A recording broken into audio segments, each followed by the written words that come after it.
Hey guys, welcome back to podcast Titik Terang. Di sini saya nggak sendirian, bersama dengan Kotom. Nah Kotom, ini menarik banget nih. Kemarin kita baru aja bahas mengenai part 1-nya gitu ya. Nah sekarang saya mau gantian nih. Kan kemarin udah nih Kotom yang interview saya. Langsung sekarang ke meja lagi. gantian gitu ya. Saya yang interview Kotom.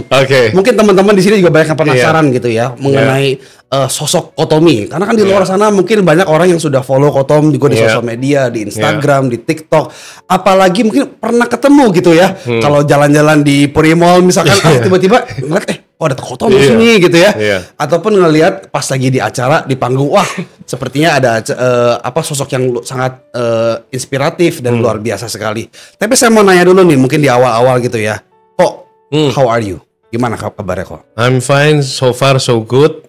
Ya, dengan segala hal yang Koko lewatin, aku sudah bisa grateful seperti kata kamu di episode kedua kemarin sih. Grateful berarti tentang apa nih kok? Apa yang what are you grateful for? Perspektif sih. Jadi gini, kalau dipikir-pikir kemarin putriku mengalami kecelakaan. Oh iya, itu gimana jadinya? Iya, rasanya kan kayaknya berat gitu ya. Belum lagi dia belum pulih. Aku sebagai orang tua sedih, bahkan sampai stres berat. Dan nggak semudah kata-kata motivator sih. Aku punya teman banyak motivator, aku salut sama mereka. But in your life, your battle itu kamu yang paling tahu sendiri beratnya gitu kan. Dan kalau itu sampai menyakiti orang yang kamu cintai juga itu sangat berat. Nah, tapi aku bisa mengambil grateful dari William itu adalah gini. Ternyata ya mungkin dengan segala kesibukan yang Victoria lakukan, dengan segala kesibukan yang Kotomi lakukan, pertemuan kita paling mesra itu justru harus di rumah sakit. Dan I get my best moment bersama dia. Kita punya waktu bisa private ngobrol. Dan itu Koko sadar sih tentang di episode 2 kemarin kamu ngomong tentang grateful. Aku grateful bahwa Victoria masih hidup, aku masih hidup, kita bisa ketemu, kita bisa ngobrol seperti saat ini. Berarti sesederhana itu ya kok. Sesederhana itu. Grateful nggak harus wah kita mendapatkan mobil, tiba-tiba menang lotre atau apa. Just being grateful for the presence of our loved ones itu udah cukup ya kok. Iya, soalnya kalau teman-teman lihat belakangan ini kan ada satu sosok inspirator muda lah ya menurut aku respect sama dia sih. Walaupun dia cukup kontroversial, dia dengan beberapa pengusaha muda yang kaya raya, mereka katakan gini, kalau andai kata gua bisa segala kekayaan gua ini, gua akan beli kembali umur gua di 23. Nah, aku rasa penonton udah tahu ya. Sekali lagi disclaimer, aku respect. Ya, tidak bermaksud apapun, justru lihat mereka yang sudah sukses, malah yang mereka pengen beli adalah bukan tentang rumah lagi, mobil lagi, tapi tentang waktu bersama orang yang disayang. Nah, ngomongin waktu nih kok, ini kan waktu kan sesuatu hal yang kita tidak bisa beli lagi. Kalau kita nggak bisa tarik lagi nih waktu, menyesal tentang suatu hal yang mungkin terjadi, ataupun sesuatu hal yang kita harusnya lakukan tapi enggak lakukan gitu ya di masa lalu ya. Mungkin kita boleh tarik sedikit kok waktunya ya kok ya. Nah, ini mungkin saya mau nanya nih kok, kalau Koko dari awal-awal nih kok sebagai seorang pengusaha, kan Kotom sekarang udah sampai di titik ini udah pasti banyak jeripayahnya, udah pasti banyak pengalaman jungkir baliknya sejak awal-awal. Saya dengar juga nih, saya sendiri juga punya papa begitu ya, yang mungkin juga dekat sama Kotom juga gitu kan. Sering cerita sama saya nih kok. Wah, Kotomi sekarang hebat ya, bisa seperti ini dulu, wah gini. Aduh, saya dengarnya juga sangat terkesan sekali. Nah, mungkin bisa nggak nih Koko cerita sedikit mengenai dulu pas lagi di awal-awal, beratnya gimana sih Koko memulai semua ini? Mungkin aku terlahirnya sama seperti William, keluarganya bahkan sangat berkecukupan. Kakek aku punya pabrik, punya hotel. Pokoknya terlahir di kota Surabaya dengan segala kemewahan yang ada, itu putra mahkota lah ibaratnya. Iya, bukan putra mahkota, cucu mahkota. Karena aku akan mewarisi semua itu semua. Berarti generasi ketiga ya kok ya? Generasi ketiga. I see, oke. Dan karena papaku putra sulung, jadi dia akan mewarisi. Dan kakekku seperti biasa di Chinese itu ada melegasikan, bukan saja ilmunya tapi juga kekayaannya kan. Jadi itu akan diturunkan ke dia, tapi entah kenapa ya namanya perjalanan.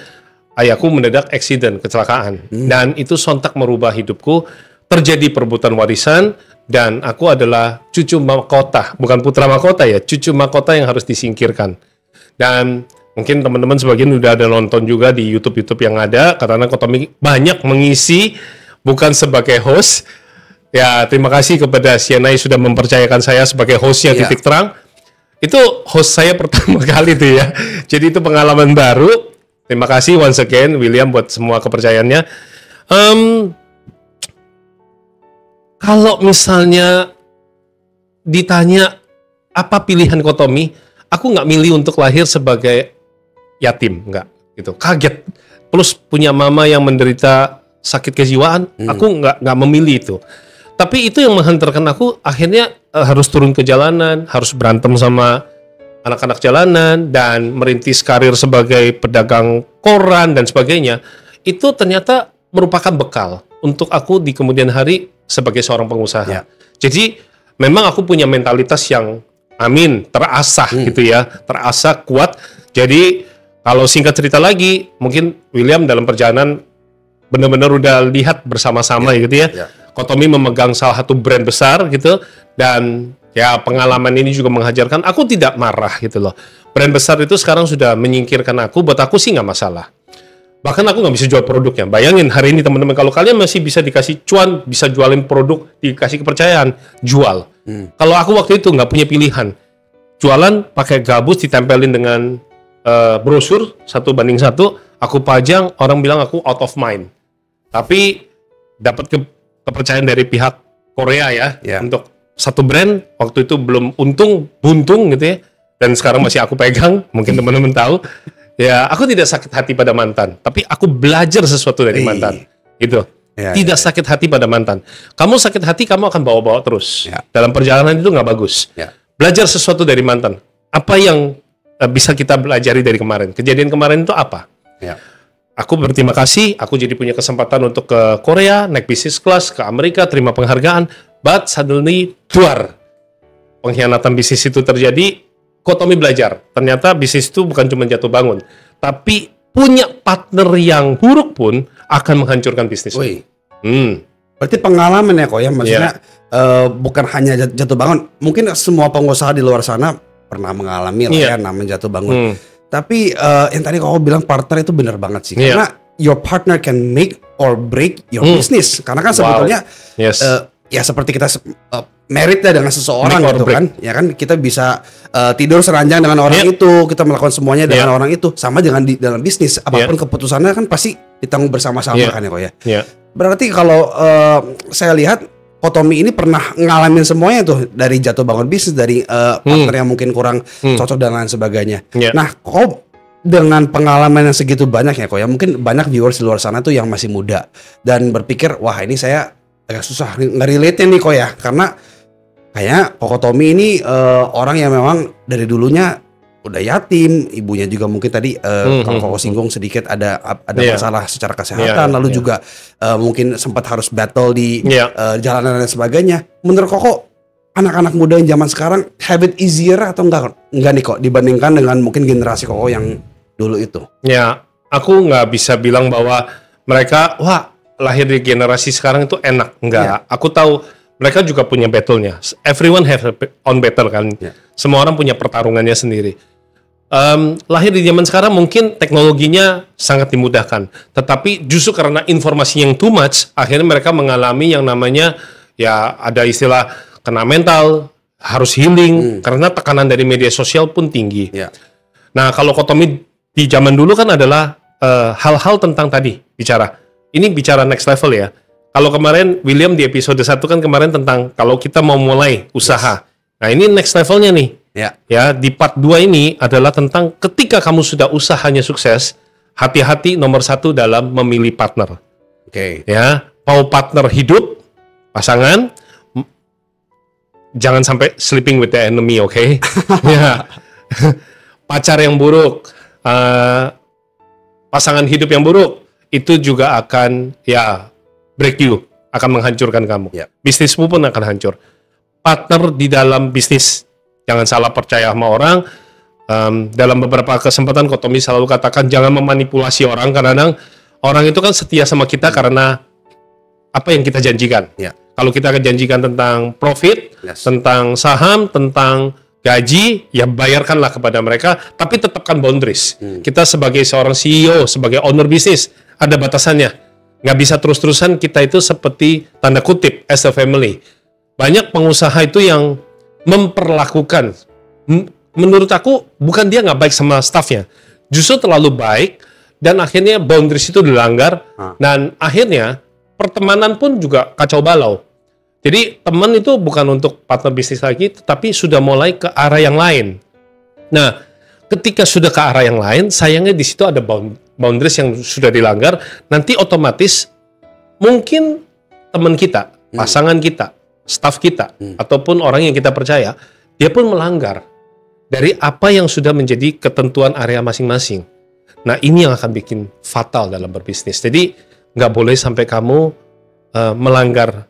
Kamu punya batas, kamu harus tetap punya satu batas. Orang manusia itu harus ada batasnya. Kotom itu dulu baik sekali sama partner bisnis, sama pelanggan, sama apapun. Baik sama pelanggan itu wajib, tapi kita juga nggak bisa bilang gini loh. Aku kemarin kasih perumpamaan simpel. Ci, kok aku kan jualan handphone di Purindah. Kalau kamu beli sama aku, nilai lebihnya adalah kamu bisa calling aku 24 jam. Itu kan sebenarnya tanda kutip, pret. Nggak bener itu. Itu kan sebuah, apa ya, kita deliver message-nya over. Ya, overclaim lah. Iya, overclaim kan. Ya. Kita lebih baik ngomong apa adanya. Di jam aktif, kamu bisa kontak saya akan bantu. Nah, ini hal-hal yang harus kita tetapkan. Artinya, kalau jam aktif kan ada jam 10 sampai jam 10. Yes. Nah, dalam hubungan apapun, termasuk dengan pacar, hubungan, dengan partner bisnis, kita tetap harus ada satu boundaries. Di luar jam kerja, tetap harus menghormati privasi masing-masing. I agree kok. Jadi kalau yang saya tangkap dari Kotom ini, kata kunci itu mungkin awareness ya. Jadi kita harus aware kalau misalkan kita berhubungan dengan satu orang ini, itu lingkupnya apa nih? Apakah bisnis aja, ataukah pertemanan, ya kan, ataupun keluarga? Karena kalau kita saling mencampuri, ujung-ujungnya mungkin ada yang bawa emosi lah, ya kan, mungkin nanti ada yang jadi ada perasaan tidak enak dan lain sebagainya. Nah, itu mungkin kadang-kadang susah ya kok ya, kalau kita apalagi bisnis keluarga. Apalagi kalau kita mungkin bisnisnya masih kecil, kan mau gimana pun pasti kalau kita menjalankan satu usaha, keluarga kita pasti terlibat dong secara emosional ataupun ya ikut bantu-bantu lah, ikut bantu admin. Apalagi lah, di awal-awal ya. Apalagi di awal-awal gitu kan kok. Kok punya tips nggak nih buat orang-orang yang mungkin mau merintis usaha tapi mungkin mau punya boundaries yang tadi Koko mention itu, gimana caranya? Oke, kalau kemarin di William kan dasarnya nih, kalau Koko next levelnya ya, partner bisnis, kemudian yang di awal kita bisnis, Kotomi kasih satu rumus yang sederhana ya. Banyak orang mengecilkan profesional, bilang profesional itu cuma orang gajian. Menurut Koko, profesional boleh berbisnis, tapi pebisnis harus selalu profesional. Profesional boleh berbisnis, jadi berarti mereka boleh jump dari profesional ke bisnis. Boleh sambil berbisnis, tepatnya. Sambil berbisnis gitu ya. Jadi dua-duanya tetap jalan nih, profesional tetap dipegang, jalan bisnis. Tapi orang yang bisnis harus profesional. Justru orang yang berbisnis itu harus profesional. Jangan mentang-mentang lu bos, lu bisa berlaku-laku semau-maunya. Justru bisnis itu lu harus tunjukin profesionalnya lu. Benar. Kotomi, menurut saya, ya saya tidak menyesali apa yang sudah berlalu. Di awal bisnis, mungkin William juga tahu, struggle-nya kita bisnis, kita harus harus cincai lah, ya cuan cincai cengli gitu ya. Tapi ternyata nggak bisa. Ya. Di awal boleh, tapi dalam perjalanan kita harus semakin profesional. Boundariesnya mesti ada. Nah, bicara tentang itu, kalau sekarang mengembangkan bisnis, tadi partner bisnis ya, mengembangkan bisnis harus profesional. Di awal kalau lu dagang bakmi, Kotomi buka simple ya. Di awal kalau lu baru mulai jadi afiliator, mungkin yang nge-packing itu bisa jadi mamamu, bisa jadi papamu, bisa jadi adikmu, yang nganterin mie-nya dan sebagainya mungkin keluarga. Ya. Tetapi kalau nanti sudah berkembang, kamu sudah punya uangnya, nggak boleh mentalnya pelit. Mulai buka kesempatan kerja buat orang. Pakailah profesional yang memang di bidangnya. Kan gak lucu kan, lu nyuruh-nyuruh papa lu.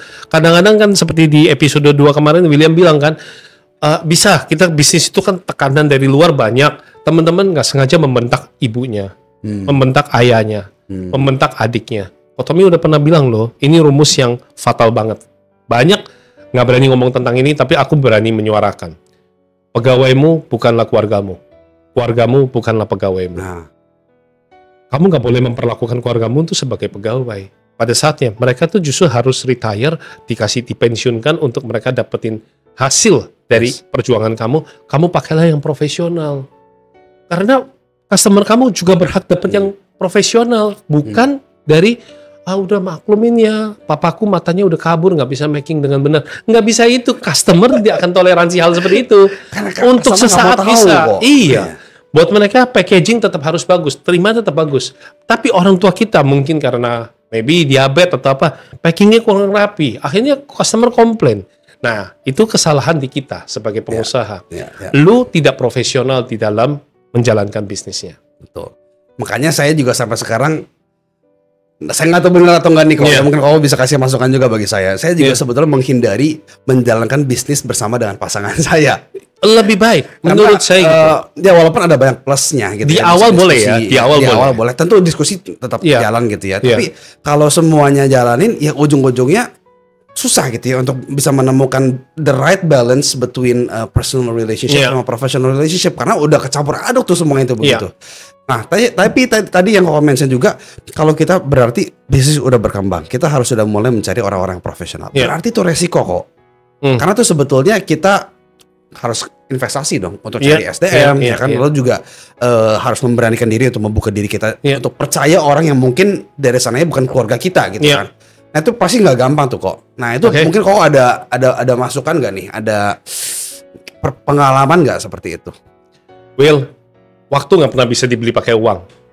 Bayarlah masa depanmu dengan penghasilanmu hari ini. Tommy ulangi ya. Bayarlah masa depanmu dengan uangmu hari ini. Yes. Akan selalu lebih murah jatuhnya. Kalau ini sebagai pengusaha. Apalagi inflasi gitu. Lu bayar hari ini berapapun, itu lu akan nanti kaget. Di masa depan ternyata udah harganya mahal banget ilmu itu. Dan yang cilakanya, kita akan makan yang namanya sekolah kebodohan kalau kita nggak berani bayar harganya hari ini. Jadi kalau misalnya Tommy boleh dikembalikan ke zaman dulu ketika saya memulai bisnis, mungkin aku belum tentu akan jualan handphone aksesoris yang notabene aku cukup gambling. Pakai kardus, pakai brosur, pajang. Secara mayoritas customer, mereka bilang aku out of mind. Tapi memang untuk to be the top of mind, I think sometimes you need to act out of mind.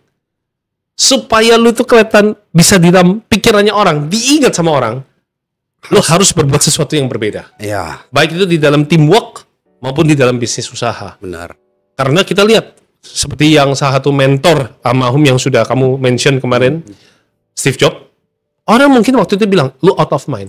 Handphone begitu lipat banyak variasi, model, dia bikin sesuatu yang hanya papan selembar dengan penuh dengan aplikasi. Tapi dia mempercayai mimpinya. Saat itu orang bilang, let's say crazy. But dia percaya pada mimpinya. Nah, teman-teman harus punya mental seperti itu.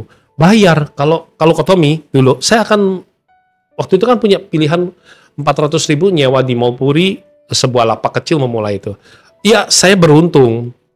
Manusia nggak terharu, makanya aku bilang customer kan nggak mungkin akan bisa kita jelasin semua kan kondisinya. Tetapi Tuhan tahu kan kapasitas kita. Untung Tuhan peduli sama Tommy. Tiba-tiba datang Korea itu kasih kepercayaan. Tapi kalau andai kata sekarang boleh diulang waktunya, aku mungkin akan join seperti ini. Bukan aku promosi. Aku sendiri tidak ada di dalam join ini, tetapi maksudnya aku akan mengambil pilihan join karena aku lihat risikonya kecil. Dengan mungkin cuman di bawah 500 juta maybe, nggak sampai ya 1 juta, aku bisa dapat mentor, aku bisa belajar, aku punya komunitas. Buat aku itu udah harganya tinggi banget. Ada satu kali Will, orang nanya gini, Tommy itu sangat menginspirasi buat saya. Itu dari wartawan. Saya ngikutin perjalanan Tommy. Boleh nggak ya supaya saya punya clipping yang bagus, saya mau taruh di media biar bos saya puji saya. Dia bilang gini, Tommy punya nggak fotonya di zaman Tommy waktu masih jual koran? Aku bilang udah gini, aku dukung karirmu, kamu mau wawancarin aku apa aja oke. Tapi aku mau kasih tahu kamu, waktu itu gua lagi melarat, lagi miskin. Gak mungkin difoto ya? Iya. Nanti kalau memang aku boleh, aku kasih ya di episode ini. Kalau memang banyak teman-teman minta permintaan gitu ya. Aku punya satu foto, Tapi aku hanya bisa tampilkan di episode next lagi ya. Ya, aku kasih persembahan buat kalian. Kalau kalian pengen tahu seberapa aliennya aku dulu. Jadi I'm so ugly. Dengan kepala yang besar, leher yang panjang sekali, hitam, aku jualan koran, preman jalanan. Siapa yang mau fotoin gua, bro? Kalau lu jadi orang kaya, lu di exposure, semua orang bisa foto. Kita punya klipnya. Kalau lagi susah, siapa yang mau foto kita? Terus akhirnya kok bisa ada fotonya? Bukan, itu foto pernikahan emasnya nenek aku. Jadi ulang tahun pernikahan emasnya nenek aku di Lampung kan, keluargaku dari mama juga kaya raya. Nah, aku itu diminta datang ke pesta, terus aku dipaksa untuk foto. Nah, teman-teman bisa lihat deh.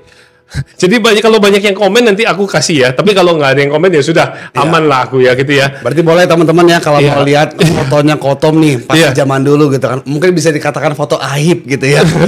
Ini bisa komen di bawah. Siapa tahu nanti kita bisa tayangkan di next episode. Tapi aku bangga sih dengan orang bilang katanya masa lalu gitu ya. Aku bangga sih. Tanpa Tommy yang dulu ya nggak ada Tommy yang sekarang kan. Gitu. Tapi itu bisa dikatakan itu masa-masa titik gelapnya Kotom atau bukan? Sangat gelap. Gue nggak tahu sih bro.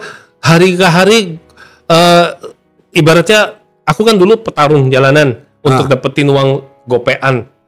Belakangan supaya lebih terhormat gitu, aku tuh menguasai ilmu Tekken dan Street Fighter. Dan salah satu narasumbernya kamu tuh termasuk orang yang bertanding untuk kita dapat uang. Jadi kerjaan aku tiap hari cuma pulang SMA, jualan koran, siangnya kalau kepanasan aku masuk ke tempat supermarket, di situ ada dingdong, aku main Street Fighter, kalau menang ya aku dapat 2.000 gitu. Bertanding terus gitu. Cari uang seperti itu, tapi sampai satu saat aku mulai memikirkan masa depanku. Orang tuaku selalu bilang kamu anak setan. Kenapa? Ibuku selalu bilang aku anak setan karena adikku, kalau aku boleh bangga gitu, episode ini aku boleh membanggakan dia nggak pernah ketemu aku lagi sejak ibuku meninggal. Dia adalah profesor di salah satu universitas terkemuka di dunia ini, itu di Harvard. Adikku tuh prestasi sekolahnya bagus sekali. Dan ibuku memilih untuk investasi ke adikku, nggak mau gambling. Kalau aku sekolah SMA yang ala kadarnya aja, yang penting sekolah gitu, kelihatan sekolah. Padahal aku juga nggak pernah sekolah sih, Will. Aku itu menguasai premanismenya tuh sampai lonceng sekolah, itu nggak bakal dibunyikan kalau bukan aku datang ke sekolah. Jadi mau kepala sekolah, mau guru tuh semua takut sama aku. Can you imagine at that time? Dan itu aku bawa dalam bisnisku. Aku menyingkirkan semua lawan-lawanku. Dan menurut aku itu adalah sebuah, seperti William bilang, itu adalah aib di masa lalu yang tidak baik. Tapi kita belajar sesuatu.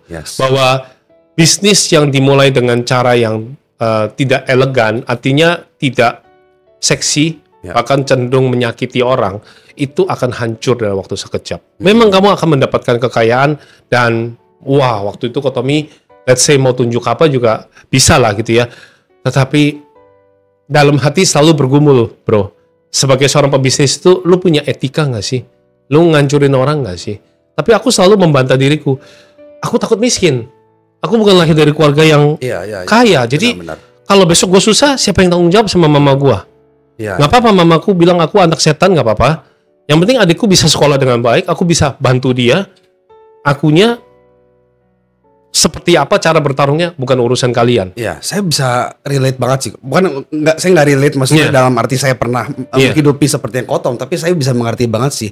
Mungkin Kotom karena pernah mengalami kegelapan di masa lalu dan takut itu terjadi lagi, jadi akhirnya berupaya segala macam cara nih supaya tidak kembali ke masa lalu itu dengan cara yang mungkin di dalam bisnisnya melakukan strategi-strategi yang ya seperti itu ya. Iya, gue pernah merasakan semiskin-semiskinnya itu gini bro. Dari makan dimsum di restoran mewah, sampai gue terpaksa ketika ayah gue meninggal, gue harus makan. Jadi gini, gue dengan seragam tersisa yang ada, nggak bisa bayar uang sekolah lagi. Mamaku kan dibawa ke Jakarta untuk pengobatan, aku tertinggal di Surabaya. Itu rumah gak ada listrik, gak ada air. Aku ke sekolahan, itu udah gak bisa bayar uang sekolah, pakai seragam yang ada. Itu mau berharap makan. Kan namanya orang tua, mamaku lagi kondisi sakit, nggak ada yang tahu keadaan aku. Aku ke sekolahan itu, Will, dengan teman-teman sekolah, itu mereka di jam istirahat, mereka kan makan. Aku tuh cari waktu untuk curi-curi, bunyiin lonceng, supaya mereka masuk ke kelas lagi, tersisa makanan, aku makanin bro. Dengan air mata bro, supaya gue bisa bertahan hidup. Belum lagi sisaan kantin, aku cuci piring, aku bilang, aku bantu ya bu, padahal bukan niatnya aku bantu ibu kantin. supaya makanan itu bisa aku kumpulin kantong plastik, pulang aku bilang, Bu, aku yang buangin ke tong sampah. Harus boleh dimakan sama Kotom. Aku ke pinggir jalan, aku rogoh, aku makan. Untuk aku bertahan hidup. How trauma I am. Bener-bener gue trauma, bro. Untuk miskin, gue gak berani lagi, bro. Masuk ke zona itu. Gak enak, bro, jadi orang miskin. Ya. Makanya di episode ini, Kotomi mau kasih tahu sama teman-teman, kalau kalian jatuh dalam kemiskinan, jangankan temen lu, bayangan pun akan ninggalin kamu. Kalau kamu terus-terusan berada dalam ruang yang gelap. Jadi, yuk, bangkit. Di episode ini kamu belajar sesuatu. Gak enak jadi orang miskin. Gak punya temen. Bayangan lu pun akan ninggalin lu. Bangkit. Ini titik terang lo. Nonton episode ini, kamu harus berani. Pasti ada satu message yang bagus dari Yang Maha Kuasa. Yeah. Kenapa lu nggak sengaja nyenggol ataupun lintas di beranda kamu episode ini, gitu loh. Bisa jadi ini titik terangnya kalian. Ya. Kalau Koko bisa, kalian bisa. Kemarin saya pernah nonton satu podcast nih kok. Ada yang bahas juga. Oh, pernah mengalami kesulitan seperti Koko dulu di childhoodnya dia juga. Dan dia bilang satu statement yang begini yang menurut saya mungkin cukup kontroversial ya. Koko setuju atau tidak? Kalau lu tahu lu dulu miskin, lu sekarang sampai sekarang masih miskin, it's your fault. Berarti we not doing enough untuk bisa keluar dari situasi yang sekarang ini. Gitu. Yeah. Nah, menurut Koko itu statement yang tidak tepat karena ya mau bagaimanapun walaupun kita berusaha kan ujung-ujungnya juga yang namanya destiny ataupun apa kan kita juga nggak bisa. Have anything to do with it gitu ya. Atau itu memang betul ya, itu berarti ya kita belum berusaha nih, belum maksimal. Buat Koko lebih boldnya lagi adalah aku malah menguatkan itu, statement itu. Kalau aku ya, disclaimer bisa saja teman-teman punya pendapat berbeda, silakan di komen. Ada satu mentor yang bagus banget. Buat aku itu mentor yang udah validnya bagus ya gitu ya. Dia bilang katakan begini, lahir di keluarga miskin itu bukan salahmu. Tapi kalau kamu meninggal dalam kondisi miskin, itu 100% salah. Nah, itu 100% salah. Dan itu yang memang Koko pegang. Kalau sampai gue jatuh miskin karena gue gak melakukan sesuatu, itu salah gue. Bukan salah orang tua gue, bukan salah teman-teman gue, bukan salah siapa-siapa. Kotomi sudah pada state di mana aku gak menyalahkan keadaan lagi. Buat aku, kalau tiap hari aku bangun, aku udah berjuang, udah lakukan yang terbaik, that's me. Itulah aku. Aku puas dengan hal seperti itu. Dan aku percaya segala sesuatu yang kita lakukan dengan terbaik itu gak bakal mengkhianati kita. Gitu loh. Sekecil apapun progresnya, aku yakin itu pasti akan ada hasilnya. Makanya aku bilang, teman-teman, investasilah masa depanmu dengan uangmu hari ini. Katakanlah cuma punya duit di bawah 500.000. Daripada lu kasih ke orang tanpa tujuan yang jelas, dia bilang, wah saya bisa menggandakan jadi 3 juta dalam sekejap. It's a bullshit, Kotomi berani ngomong. Lebih baik lu cari yang masuk akal. Kira-kira duit gue sisa gopeceng nih 500.000. Gue ngapain ya gitu loh. Gitu loh. 1, ketemu mentor yang baik, ketemu orang-orang baik. 2, ketemu komunitas yang baik. 3, kalau bisa gue jualin produk yang baik jadi gue gak mencederai customer. Dikasih kesempatan gitu ya. Yang 4, gue mengembangkan. Ada perkembangan di dalam diri gue gitu loh. Skill. Ya, upgrade skill. Dan yang terakhir, yang 5 adalah konsisten. Sama ya, gitu. Pak ya berarti ya. Konsisten. Kalau ini dilakukan berulang, Kotomi yakin kok 10 langkah ini akan menghantarkan kamu makin profesional, profesional. Kamu profesional bisa jadi pengusaha, dan pengusaha kamu akan makin profesional. Nah, ini 5 formula yang tadi Koko bilang itu Koko juga terapin kok. Maksudnya kan ini Koko pernah jatuh bangun juga kan in your life up and down. Koko terapin 5 ini kok setiap kali Koko jatuh gitu. Iya, iya. Dan di episode ini aku buka. Putriku adalah salah satu pengajar Instagram di Indonesia. Ini spesial, aku dedikasikan buat William. Ya. Kotomi nggak pernah melakukan sesuatu podcast itu. So far sampai hari ini, as a narasumber, banyak orang yang merasa impresif karena Kotomi selalu all out untuk menceritakan apa adanya. Aku nggak malu dengan keadaan aku, oke? Putriku ini, Victoria Wong, teman-teman mungkin banyak yang tahu, adalah seorang influencer yang edukasinya bagus sekali di dunia Instagram. Kalau William dulu punya papa yang hebat, Pak Abrian Nathan, yang saya hormati, punya perusahaan CNI. It's not easy for you. Today, I declare, punya putri yang seperti itu is also not easy for me. Bahkan kemarin dia kecelakaan pun, labeling dari kaum Gen Z, mereka mengatakan bahwa papamu itu udah orang MLM, hanya menumpang ketenaran kamu, taruh di story-nya itu tentang dirimu yang sakit, dia mau dapetin fame. Wah, itu air mata sakit banget. Kalau ditanya, kenapa aku sampai harus menaruh di story? Karena aku harus berterima kasih kepada teman-teman yang mau datang mengunjungi dia. Putriku sakit. Dan terpaksa ditolak kan. Dan mereka menanyakan terus, kondisinya gimana? Nggak dijawab salah. Dijawab, mana bisa kita punya waktu. Satu hari itu ribuan loh bro. Makanya Kotomi taruh di story. Nah, punya ayah yang hebat, punya keluarga yang hebat, is not easy for you. Punya putri yang hebat juga not easy for me. Apakah itu menghentikan aku sebagai seorang influencer, sebagai seorang mungkin ya, Kotomi mah duitnya udah cukup lah, pensiun aja, ngapain gitu ya kan? Aku bilang gini, di luar sana banyak orang yang masih dalam kegelapan. Aku yang tahu titik terang, tidak mungkin aku tidak memberikan cahaya itu pada kalian. Let me face my battle. Aku terlahir dengan kondisi orang kaya yang harus ketemu dengan kemiskinan. Aku bisa bangkit, is something.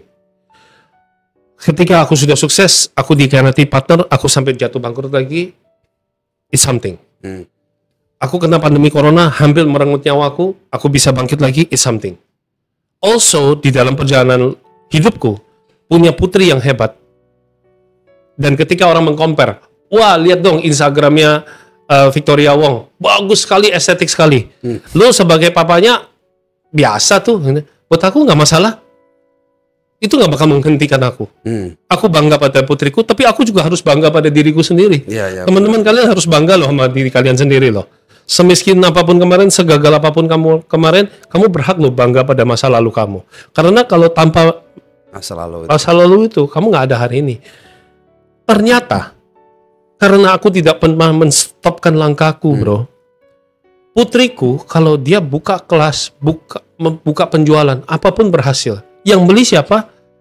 Bukan para kompetitornya. Kompetitor gak bakal mau ladenin dia. Ya kan? Yang beli justru orang-orang komunitasku yang percaya sama aku.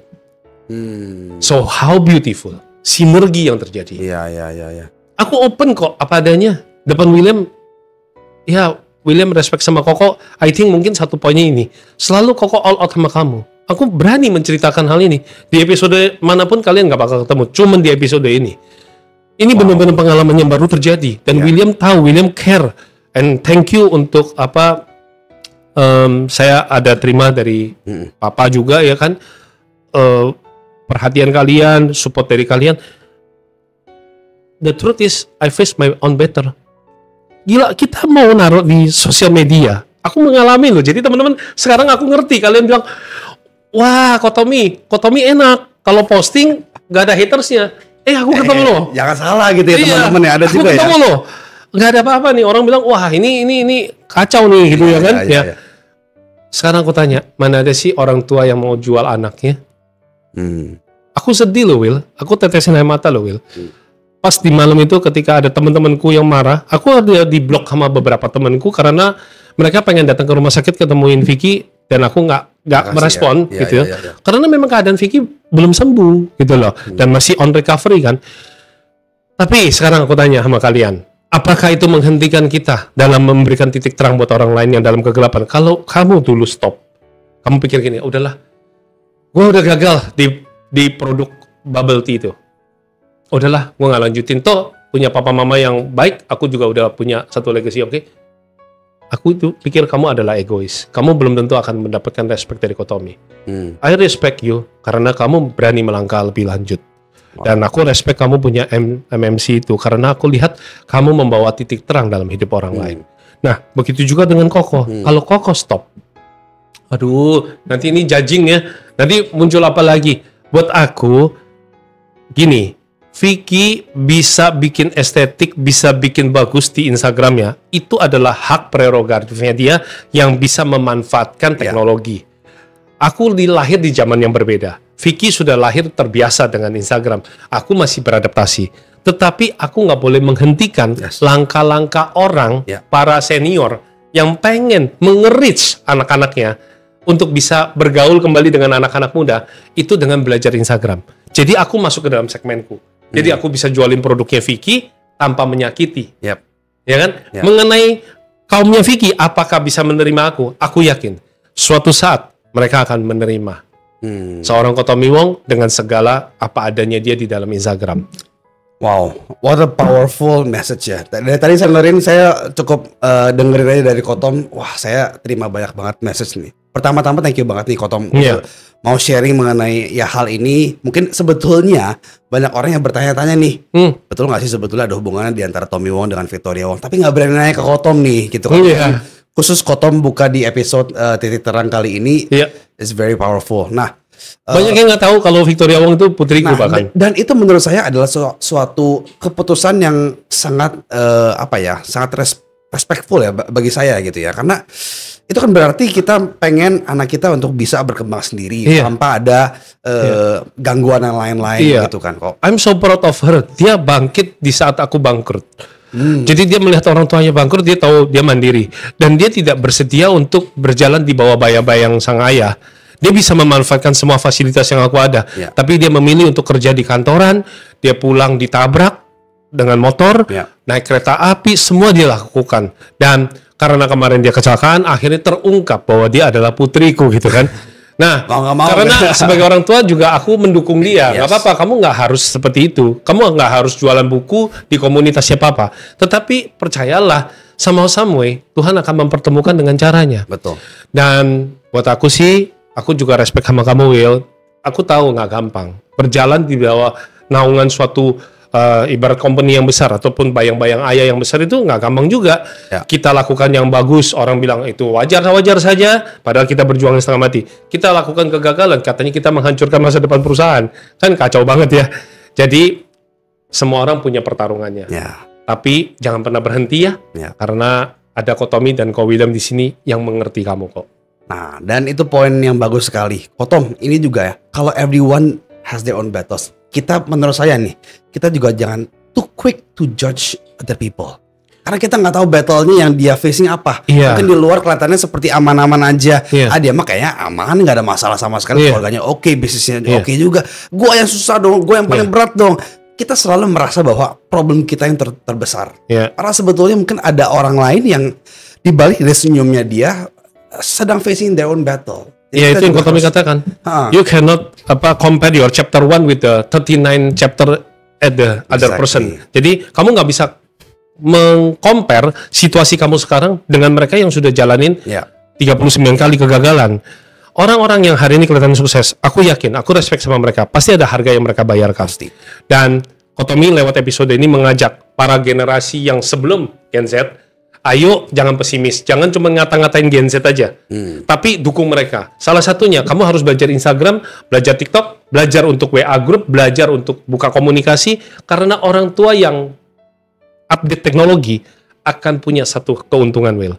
Mereka bisa update informasi yang ada, dan yang paling seru adalah dia bisa berkomunikasi dengan anaknya. Siapa ya orang tua di sini yang nggak kepengen komunikasi anaknya, apalagi kalau bisa cuan. Orang tua jangan cuma di rumah merenungi, meratapi hari kemarin, wah anak-anak zaman sekarang mah udah keren-keren, triliunan, miliaran, dengan mudah, nggak punya pabrik. Saya bangun pabrik susah payah, sekarang cuma pensiun di rumah, WA group doang. Jangan. Ayo belajar sesuatu. Kamu masih bisa jualan, iseng-iseng aja jualan tanpa beban.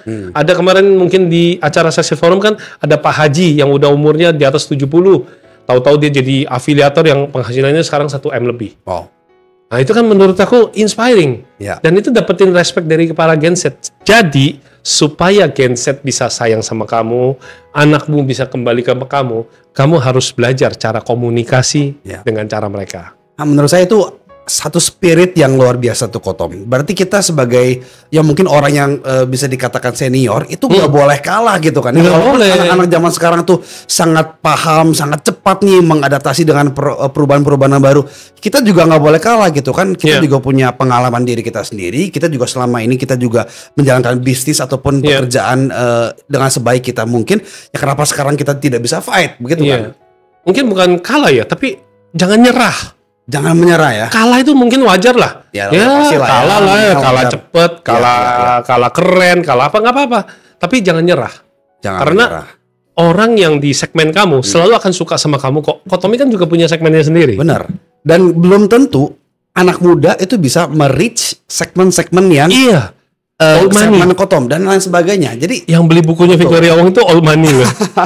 Yang berani beli buku yang ratusan ribu itu old money loh. Iya. Sebetulnya kalau target market sedikit bocor. Kalau target market kita tuh anak-anak yang muda, belum tentu punya belum tentu punya uang modal atau jalanin atau apa gitu. Pikiran mereka praktis. Kalau bisa pakai e-book, nonton baca yang simple, ngapain gue beli bukunya kan? Benar. Padahal kan kita mau produksi juga untuk cuan, kita harus ada produksi produknya kan. Betul. Jadi semua orang tuh memang punya marketnya masing-masing. Kita nggak perlu iri kalau misalnya anak kita atau orang tua kita sudah berhasil atau apa. Kita juga sendiri bisa dengan cara kita sendiri. Kita nggak harus ngikutin orang lain untuk bisa menemukan keberhasilan itu. Nah, Kotom, saya mau nanya nih. Ini kan kita juga sedang bahas mengenai bisnis gitu ya. Dan ada banyak bisnis di luar sana tuh yang memang perlu modal yang luar biasa besar untuk bisa memulai.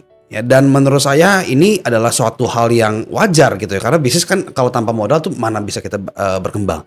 Tapi juga di luar sana orang, aduh gimana ya, skeptis. Saya mau keluarin, skeptis gitu, mau keluarin modal besar juga, itu my life savings. Contohnya kemarin saya pernah dengar ada orang pensiunan, sudah sekian lama 20 tahun bekerja di dalam satu perusahaan, sudah sangat loyal, sudah sampai dalam posisi general manager kok. Setelah pensiun di usia 55 tahun, 2 tahun kemudian dengar saya dengar kabarnya lagi bangkrut. Semua uang dari hasil pensiunnya dia dipakai untuk investasi dalam satu bisnis. Dan dijalankan oleh satu partner. Tadi kita bahas mengenai partner. Dan ternyata bisnis itu karena dijalankan dengan tidak proper, komunikasi di antara partner juga tidak baik, jadi akhirnya bangkrut. Jadi sekarang orang itu justru harus door to door kok, dari rumah ke rumah jualan produk kesehatan ataupun produk rumah tangga dan lain sebagainya.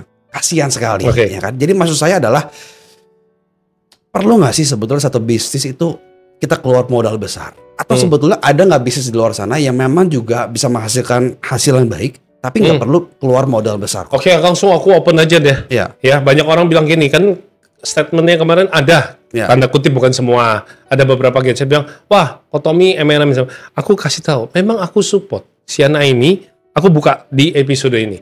Ada sebuah namanya MMC, Mixed Marketing Concept, di situ ada Master Affiliate Program. Nah teman-teman, kalian itu mindsetnya sekarang dengerin Koko nih ya. Kalau satu hari kamu itu dikasih penawaran seperti ini, kemudian diminta 399.000 itu buat 1 bulan atau 1 tahun? 12 bulan. 12 bulan. 1 tahun. Let's say 1 bulan saja. Kita cacah. Kita pakai data dan logika, kan Gen Z selalu maunya kayak gitu. 1 hari untuk ketemu sama William, kalau kita mau traktir kopi, let's say 50.000 untuk bisa ngobrol begini. Apa jadinya kalau 399.000 itu kita let's say caca deh. Bukan buat 1 tahun, ini 1 tahun ya, buat 1 bulan. Artinya cuma 1 hari kamu spend 10.000 untuk belajar dari pengalaman William. Untuk dengerin, untuk punya sebuah networking yang bagus. Punya sebuah komunitas, punya para mentor yang bimbing kamu. Salah satunya, Ko William mengundang Kotomi untuk ada di dalam grup itu, mementoring teman-teman dari segala pengalaman bisnisku. It's a very cheap kan, sangat murah kan. Apakah itu ada yang diambil sama William? Gak ada. 10.000. Kamu keberatankah? Ini secara logika nih, 399.000. Orang bilang, wah keluarin 399.000, hitungannya seperti apa? Ini buat 1 tahun. Kotomi perpendek cuma 1 bulan. Artinya 1 hari kurang lebih cuma traktir kamu minum kopi 10.000-an, tapi bisa dapetin ilmu, dapetin networking, it's worth it kan? Selama 1 tahun, kalau kamu tidak ada berhasil, artinya tidak progres, ya kamu harus cek ada apa yang terjadi dengan dirimu. Tetapi Kotomi berani jamin ada 5 hal yang terjadi dalam hidupmu. 1, mindsetmu mulai shifting. 2, kamu ketemu dengan mentor. 3, kamu ketemu dengan networking baru. Yang keempat, kamu punya komunitasnya. Dan yang kelima, kamu punya kesempatan belajar update teknologi, cara Instagram, cara TikTok, jualan bagaimana, salah satunya yang lewat keranjang kuning. Apa itu nggak menguntungkan? Aku rasa itu sesuatu yang cengli banget, ceban, gue dapet ilmu. Makanya aku bilang, kalau dulu aku kembali, aku akan join hal-hal seperti ini. Jadi teman-teman Master Affiliate Program ini tuh berangkatnya tuh dari saya dan Kotomi juga gitu pergumulan. Kita melihat bahwa banyak bisnis di luar sana tuh yang memang perlu modal yang terlalu besar gitu kan, dan itu dijalankan secara sendiri gitu. Kita tidak punya partner, tidak punya mentor. Sedangkan kalau di dalam Master Affiliate program ini kita jagain teman-teman semuanya, karena bukan hanya diajarkan bagaimana cara menjual, bagaimana cara bisa menjadi seorang public speaker, bisa menjadi seorang seller yang kreatif dan lain sebagainya. Kita juga punya komunitas dan mentoring yang luar biasa seperti Vekoya. Iya, karena di dunia Kotomi, kalau William kan perusahaan yang Kotomi percaya, udah 30 tahun ada produknya. Jualan kalau kita produknya sembarangan nanti nggak dipercaya customer, kamu juga susah. Kotomi sebagai ketua komunitas sekian waktu ya, sekian tahun bahkan ya, dipercaya. Aku lihat Will, di dalam komunitas teman-teman itu pengen bisnis, tapi seringkali menemui di Cia. Udah kongsian, buka bakmi, buka apa, tahu-taunya jalan rame langsung ribut. Yang tadinya teman jadi rusak. Mau komunitas terus tanpa ada iuran, tanpa ada biaya juga berat. Ngumpul-ngumpul, kongko-kongko nggak ada hasilnya. Nah, bagaimana kalau ada sebuah wadah yang kita bisa berkomunitas, dapat ilmu, dapat sharing, ketemu mentor, ketemu networking baru, plus kalau kita tanda kutip iseng-iseng pengen jualan, ada ilmu dan caranya. Nah, itu yang bikin kenapa Koko mau dukung CNI. Jadi declare nih teman-teman, Kotomi bukan orang MLM ya. Jadi lewat episode ini aku mesti klarifikasi setelah kemarin cukup banyak gitu ya. Pas Victoria sakit, loh aku kaget, selama ini nggak ada ya kata-kata ini. Kok tiba-tiba muncul? This is my declare, klarifikasi. Clarification gitu ya. Dan ini sebetulnya adalah program. Dan CNI bukan MLM. Itu yang jelas. Bukan MLM. CNI sudah jelas bukan MLM. Buktinya kita sekarang bisa menghadirkan acara-acara podcast seperti begini, affiliate marketing dan perkembangannya luar biasa. Dan yang menarik tentang program affiliate ini, ya teman-teman, bedanya dengan yang di luar sana. Ya tadi kan kita bicara mengenai mentoringnya, komunitasnya dan lain sebagainya juga, begitu ya. Yang menarik tentang affiliate itu adalah teman-teman nggak harus resign dari pekerjaan teman-teman. Ya mau teman-teman menjadi seorang dokter, seorang dosen, ya seorang pengusaha, mau menjadi seorang ibu rumah tangga, apapun yang sekarang teman-teman sudah mengerjakan, ya kesibukan teman-teman masing-masing, lanjutkan saja. Ataupun kalau teman-teman sudah menjadi seorang afiliator, tidak perlu ditinggal juga, gak masalah teman-teman. Ya jadi program ini tidak eksklusif buat semua, buat hanya segelintir orang-orang aja saja, tidak. Buat semua orang, teman-teman yang memang niat untuk belajar dan pengen didukung juga oleh komunitas dan juga mentor-mentor yang hebat, cocok banget buat teman-teman semuanya. Daripada kamu aku nggak menyalahkan ya. Kan ada beberapa pensiunan daripada ya lembaga tertentu yang sudah cuma bisa makan uang pensiun. Nah, maksud saya apa salahnya ada produk kamu jualan dibanding kamu dipaksa untuk bangun dari tempat tidur, joget dan sebagainya untuk dapetin stiker. Nggak ada yang salah sih, nggak ada yang salah. Tapi kan lebih bermartabat kalau kamu punya produk. Karena gini, nggak ada yang salah dengan profesi, oke. Minta-minta stiker juga oke. Itu oke. Buat saya seorang pengemis juga dia berusaha minta-minta itu keren. Tetapi pahami juga warga kamu, sekeliling kamu yang melihat kamu. Betul. Apakah anakmu bangga dengan kamu? Atau kalau kamu punya produk, kamu jual, setidaknya masih ada sebuah integritas seorang ayah, seorang ibu, seorang anak yang berjuang buat orang tuanya, buat keluarganya. Atau joget-joget sambil jualan produk juga bisa. Itu asiknya. Makanya disclaimer ya teman-teman, jangan sampai salah paham. Ko Tommy maupun Ko William ada garis bawah loh. Kamu tidak harus meninggalkan profesimu yang sekarang. Kalau kamu jago joget, jago nyanyi di TikTok, lakukan saja. Apa salahnya? Tinggal disisipin keranjang kuning. Betul. Kamunya dapat stiker, produknya bisa laku terjual. Cakep. Nah, berarti di sini kita udah clear nih kok. Kami bukan orang MLM, CNI juga sudah bukan MLM lagi. Jadi hopefully teman-teman juga bisa memahami. Nah, Kotom, to conclude ya. Tadi kan kita sudah belajar banyak dari pengalaman Kotom, dari mulai banget melakukan usaha, yang mulai dari bertarung jalanan, mengalami pengalaman sebagai seorang yatim dan lain sebagainya. Lalu juga sekarang ada challenge sendiri nih dengan adanya Putri Kotom juga yang berhasil, begitu kan. Nah, saya lihat pasti Putri Kotom ini memiliki mindset sedemikian baik itu juga pasti karena ada sosok di balik itu seorang ayah yang memang sangat mendukung gitu ya. Nah, dari semua pengalaman Kotom ini menjalankan bisnis menjadi seorang orang tua gitu ya, ada nggak pesan yang mungkin Kotom mau sampaikan kepada teman-teman semuanya yang bisa menjadi titik terang buat mereka? Aku selalu membayar investasi masa depanku dengan uangku hari ini. Putriku adalah produk dari para guru. Terima kasih para guru yang sudah punya pengaruh impact positif luar biasa dalam hidup Vicky. Sekedar informasi buat teman-teman, ketika Vicky masih dikandung, itu aku investasi lebih besar daripada sekedar sebuah Ferrari. Wow.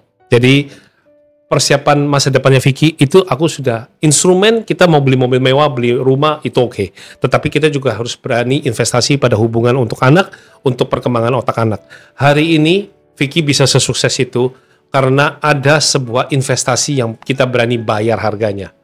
Kalau Vicky tidak mendapatkan edukasi yang bagus, tidak belajar dari para mentor-mentor yang luar biasa, salah satunya kemungkinan bisa hadir dalam podcast ini adalah Mr. James Way.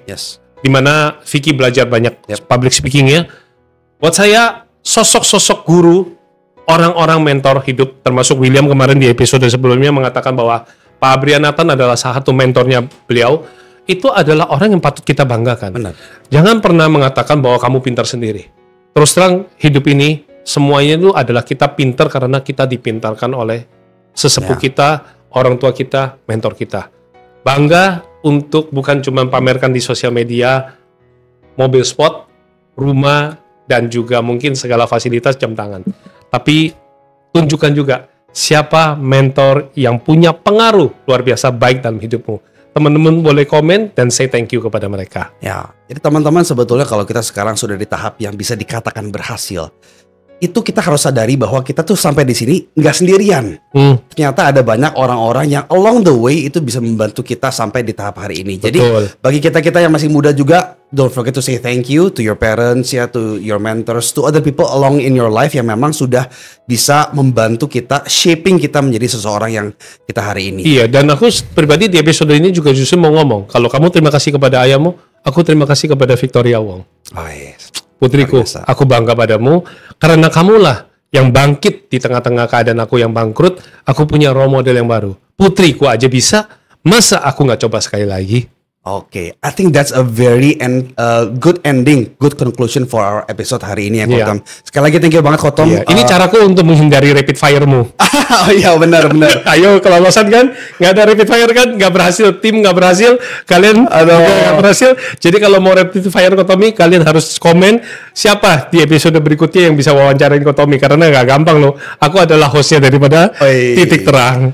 Sekali lagi thank you Kotom for your time. Dan teman-teman kalau memang mau menantikan foto dari Kotom pas masih kecil gitu ya, masih diinget berarti itu rapid fire ini. Atau rapid fire tadi ya, jangan lupa untuk nonton episode berikutnya, karena di sini di Titik Terang ini kita akan mengundang narasumber yang dari pengalaman background yang berbeda-beda, dan di sini kita akan bongkar semuanya. Di mana sih mereka mengalami titik gelap dan di mana sih mereka bisa mengalami yang namanya titik terang itu.